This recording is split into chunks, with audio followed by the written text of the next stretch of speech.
Polemikus Muslim Dasani Samosir menyatakan bahwa Yesus membawa kekerasan dengan simbol pedang.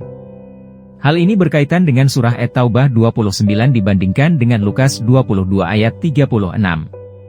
Lukas 22 ayat 36 jelas berbeda dengan At-Taubah 29. Lukas 22 ayat 36 itu konteksnya Yesus berkata hanya untuk berjaga-jaga dan jumlahnya cuma 2 buah pedang.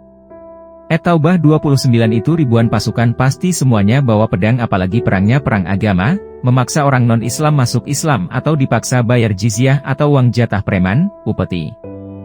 Dan kisah Yesus tidak pernah melakukan penyerangan fisik atas nama agama, saat Petrus menebaskan pedang mengenai telinga salah satu personel pasukan yang menangkap Yesus, Yesus memerintahkan Petrus menyarungkan pedang dan menyembuhkan personel itu. Lukas 22 ayat 35-37. Lalu ia berkata kepada mereka, ketika aku mengutus kamu dengan tiada membawa pundi-pundi, bekal dan kasut, adakah kamu kekurangan apa-apa? Jawab mereka, suatu pun tidak. Katanya kepada mereka, tetapi sekarang ini, siapa yang mempunyai pundi-pundi, hendaklah ia membawanya, demikian juga yang mempunyai bekal.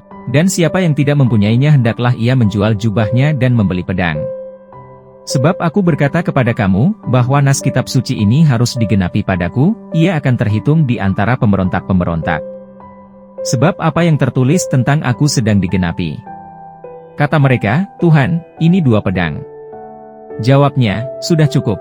Sedangkan, At-Taubah 29 isinya begini katiluladina la yuminuna billahi wala yaumil akhiri wala yuarimna ma'al aramalhu wa rasuluhu wala yadinuna dinal aki minalat zina utul kitaba atayutul jizyata, ayyadi wahum syahirun. Ini perang ofensif dari Muhammad kepada orang Yahudi dan Nasrani di situ dilatar belakangi perseteruan kaum muslim dengan Romawi.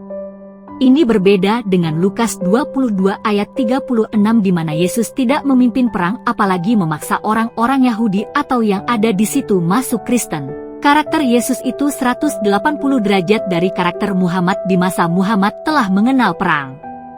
Saya ambil dari tafsir Tahlili termasuk latar belakang mengapa ayat ini turun. Secara garis besar, jelas periode perang Tabuk di mana Muhammad dan pasukannya ini menguasai Mekah, Madinah lalu mengambil alih wilayah Tabuk yang dikuasai Romawi. Jelas itu penyerangan ofensif dan masuk kategori penjajahan atas kaum Yahudi dan Nasrani di situ atas nama agama dengan memaksa mereka masuk Islam atau membayar upeti, istilahnya uang jatah preman. Tafsir Tahlili menyiratkan itu. Ini versi Islam di mana Yahudi dan Nasrani dianggap tidak sesuai jalan Tuhan padahal Yahudi dan Nasrani punya kepercayaan yang berbeda dengan Islam dan mereka telah menjalankan ratusan tahun sebelum Islam ada. Tafsir Tahlili akan dijelaskan melalui tulisan di YouTube ini.